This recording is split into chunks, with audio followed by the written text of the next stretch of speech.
এই যে নারী উদ্যোক্তাদের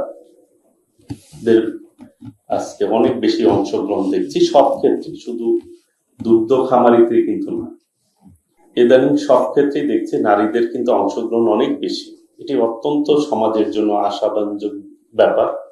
নারীরা যদি শক্তিশালী হয়, অবশ্যই দেশের অর্থনৈতিকভাবে শক্তিশালী হবে। কারণ তাহলে কম্পিটিশনে দেখা যাবে পুরুষরা অনেক বেশি কাজ করছে। এই যে খামারিরা আজকে আমাদের নারীরা দুগ্ধ খামারি করার ব্যাপারে তারা যে উদ্যোগী হয়েছেন, এটি আমাদেরকে আরো বেশি তাদেরকে ট্রেনিং এর ব্যবস্থা করতে হবে। একজন নারী উদ্যোক্তা এখানে বক্তব্য রাখলেন, খামারি, তাদের সার্বিক সহযোগিতা আমরা কিভাবে দিতে পারি সেই ব্যাপারে আমাদের সর্বোচ্চ পদক্ষেপ নিতে হবে। একসময়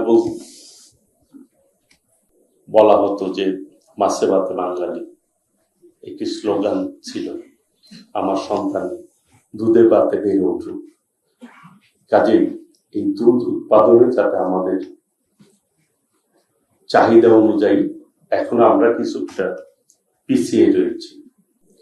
আমাদের টার্গেট থাকবে চাহিদা পূরণ করে কিভাবে আমরা বাইরে বিদেশে সেটি রপ্তানি করতে পারি।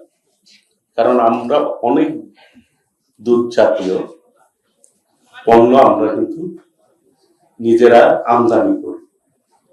কাজেই এই জায়গাটি যাতে আমাদের আমদানি না করতে হয়, সেই জন্য দুধ উৎপাদনের ক্ষেত্রে আমাদের এই পরিধি কিভাবে বাড়ানো যায় সেই ব্যাপারে আমরা সর্বোচ্চ পদক্ষেপ নিব এবং আমাদের পক্ষ থেকে আমরা সহযোগিতা করব। আমরা যাতে করে একটি ভবিষ্যৎ প্রজন্মের জন্য একটি সুন্দর বাংলাদেশ রেখে যেতে পারি এবং পুষ্টিকর এই খাদ্যটি, দুধ অত্যন্ত মানুষের গঠনের ক্ষেত্রে ভূমিকা পালন করে।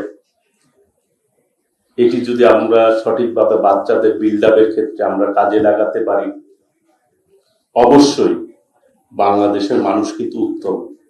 বিদেশে গিয়ে কিন্তু আমাদের দেশের মানুষরাই কিন্তু কাজ করে সুনাম অর্জন করতে সক্ষম হয়েছে। তাহলে কেন আমরা বাংলাদেশে যদি আমরা সঠিকভাবে দায়িত্ব পালন করি সবাই মিলে, অবশ্যই বাংলাদেশকে আমরা অনেক দূর এগিয়ে নিয়ে যেতে সক্ষম হব।